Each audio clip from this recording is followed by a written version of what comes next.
માવઠાના મારથી ખેડૂતો બરબાદ થઈ ગયા છે। ખેડૂતોને પાછા બેઠા કરવા માટે સરકાર અત્યાર સુધીનું સૌથી મોટું રાહત પેકેજ જાહેર કરે એવી શક્યતા જોવામાં આવી રહી છે। પણ આ બધા વચ્ચે કોંગ્રેસની એક ઉગ્ર માંગ છે કે ખેડૂતોનું જેટલું પણ દેવું છે એ 97,000 કરોડનું દેવું માફ કરી દેવામાં આવે અને એ માંગણી સાથે કોંગ્રેસે ખેડૂત આક્રોશ યાત્રાની શરૂઆત કરી છે। સોમનાથથી કોંગ્રેસની આ ખેડૂત યાત્રા શરૂ થઈ છે। ખેડૂત આક્રોશ યાત્રાની શરૂઆત થઈ છે। 13 નવેમ્બરે દ્વારકામાં આ યાત્રાનું સમાપન થશે।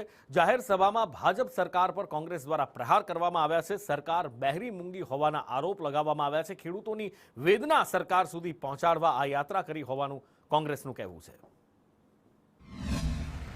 તાજેતરમાં પડેલા કમોસમીમાં જે પ્રકારે ખેડૂતો ઉપર માવઠાનો માર પડ્યો છે અને ખેડૂતોના હાલ બેહાલ થયા છે, ત્યારે ખેડૂતોને વેદનાને વાચા આપવા માટે કોંગ્રેસ દ્વારા આક્રોશ રેલીનું યાત્રાનું આયોજન કરવામાં આવ્યું છે। એ વોટ્સઅપ હોય, ટ્વિટર હોય, ઇન્સ્ટા હોય કે ફેસબુક હોય કે અન્ય કોઈ પણ પ્લેટફોર્મ હોય, દરેકમાં ખેડૂત એકી અવાજે એકી સૂરે એક જ માંગ કરે છે કે ખેડૂતોનું દેવું માફ કરવામાં આવે।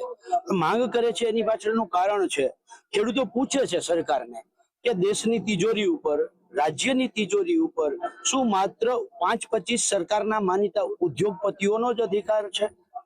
જ્યારે ઉદ્યોગપતિઓને નાની મોટી તકલીફ પડે તો સરકાર એના 16 લાખ કરોડ રૂપિયા માફ કરે, 8.75 લાખ કરોડ રૂપિયા રાઇટ ઓફ કરે, તો ગુજરાતના 56 લાખ ખેડૂત પરિવાર છે, ઓલા 5-25 ઉદ્યોગપતિઓ હતા, આ 56 લાખ ખેડૂત પરિવારો છે અને એ પરિવારોની ટોટલ દેવું છે 96,000 કરોડનું છે।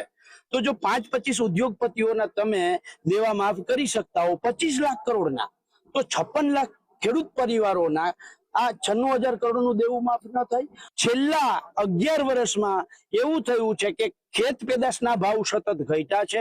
દવા, ખાતર, બિયારણ, ડીઝલ, ખેત ઓજાર, મજૂરી એના ભાવ સતત